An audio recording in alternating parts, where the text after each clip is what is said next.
صباغخي كم شقتي كأقربكيو زقربخي عدك تنبر أخبرتي كونه عدك دما وقاغت حيد مرأي فوتي سلامت أنها بلي كبرات بيتسب لو مخن ما يتقول استمرس أزعبا أبوزحت قزوت تزلو قنكعة بسقتها زحلف عبي قدايو صبغت سلوزخون كتراي كله سبي دليني زبل نايبوزحات أحدنا حسابي لومي حد حتى غنى لعلينا بوزح سب سلز دليك كتراي بحقي تفتاويتي يلك تحسبلو هو نما بزحتينا صباقه معصو يخفتي يوزبل امنتها لنا انت خونقن نتستخفت معصو سجيرنا نوش تزقتونا من النتكي مخوانو تزنقا يا أخي لومي أوالد بملكة أنت رأي تمسيتان زقاتوالو نهي وتمسعودة بناي مزحف قدس تاريخ بناي حق أنيا من النت كبرن كن رؤينا كسام موداتا مسيسمحون صباقه لك أخم أنبباي لو ما عم بيبو صباح يرقف مزحف قدس كمزولو صباقه أباريو ملكة كعا كنتو نእግዚአብሔር تفرح سبيت ግን ንሳት እናድ ምሳሌ عرفت على سي حديث ركب قالي كبرت حفتي بملكة أخي طراي تسحيبو زمص ሰብ ملكة أخي قنس كله مخادو አይተርፍን ምክንያቱ ንሱ ዝመጸ ንዓኺሉ ዘይኮነስ ንገጽ ኪሉ ስለዝኾነ ገጽ ከድማ ብሕማም ብዕድመ ወይ ብገለ ጸገም ክቕየር ይኽእል በቲ ግዜቲ ጽባቕ أخي ካህስስ ከሎ نساخ ዘይከውን ሰብ ዘይኮነስ መንነት ክርእዩ ዝጸንዕ ሰብ የድልየኪ ደጋው ጽባቐ ኣብ ግዜ ኸይዲ ዝጠልመኪ ዓርክ ምዃኑ ኣይትረስዒ ናብቲ ዋና ነጥቢ ቅድሚ ምኻድና ሓንቲ ነገር ክሓትኩም ብመልክዕ ጥራይ ተማሪኹ ዝመጸ ወድን ብባህርያ ተማሪኹ ዝመጸ ወድን መወዳእቶም እንታይ ክኸውን ይኽእል ካብ ዝተዓዘብኩምዎ ኣብ ኮመንት ጻሕፉልኝ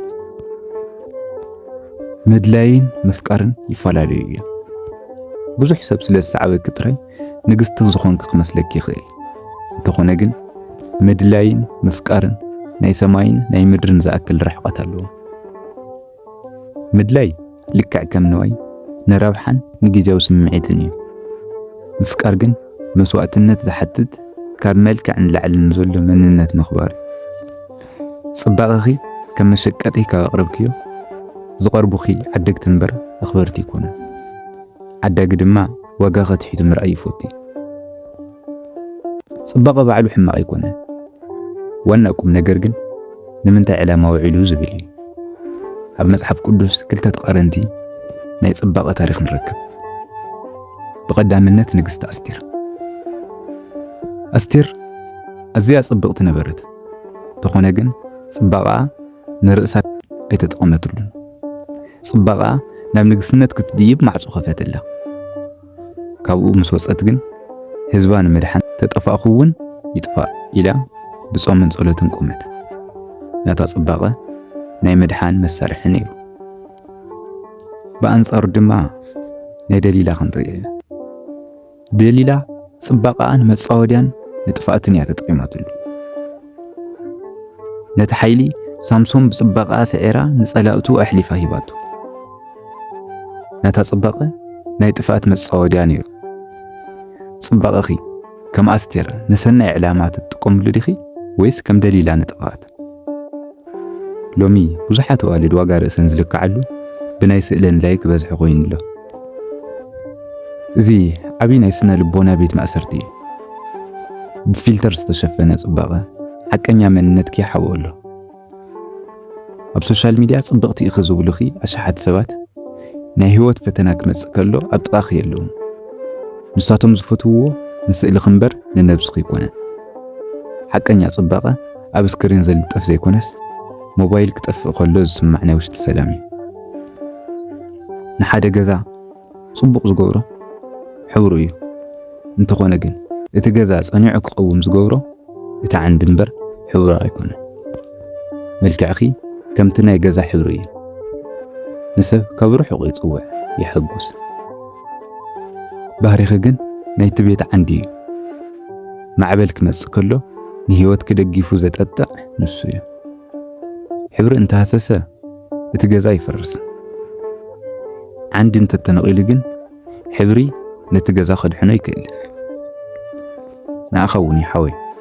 ንሰበይቲ እትልክዐሊ ሚዛን እንታይ እዩ? ብዙሓት ሰብኡት ኣብ ሓዳሮም ዝኸስሩ ንዓይኒ ዝኸውን መሪፆም ንልቢ ዝኸውን ስለ ዘጥፍኡ እዩ። ሓንቲ ሰበይቲ ክትመርጽ ከለኻ ምስኣ ን30 ን40 ን50 ዓመት ክዛረብ እንከለኹ ኣይስልችወንን ድዩ ኢልካ ርእስኻ ሕተት። ምክንያቱ ጽባቐኣ ክጠፍእ ይኽእል፣ ባህሪኣ ግን መሳኻ እዩ ዝነብር። ኣስተውዓሊትን ንእግዚኣብሔር እትፈርሕን ሰበይትን ተረኺብካ ኣብዚ ግዜ እዚ ኢኻ ዕድለኛ ትኸውን። ክብርቲ ሓፍተይ ንመልክዕኺ ከም እትከናኸንዮ ኩሉ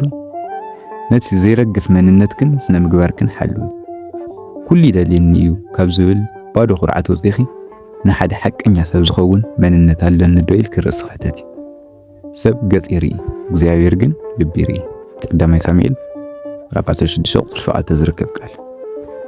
ናይ ሎሚ ምኽረይ ነዚ ይመስል ነይሩ። ተፈቲኹምዎ ላይክ ብምግባር ንኻልኦት ኣሓት ክበጽሕ ሼር ግበሩ። ሰብስክራይብ እውን ኣይትረስዑ።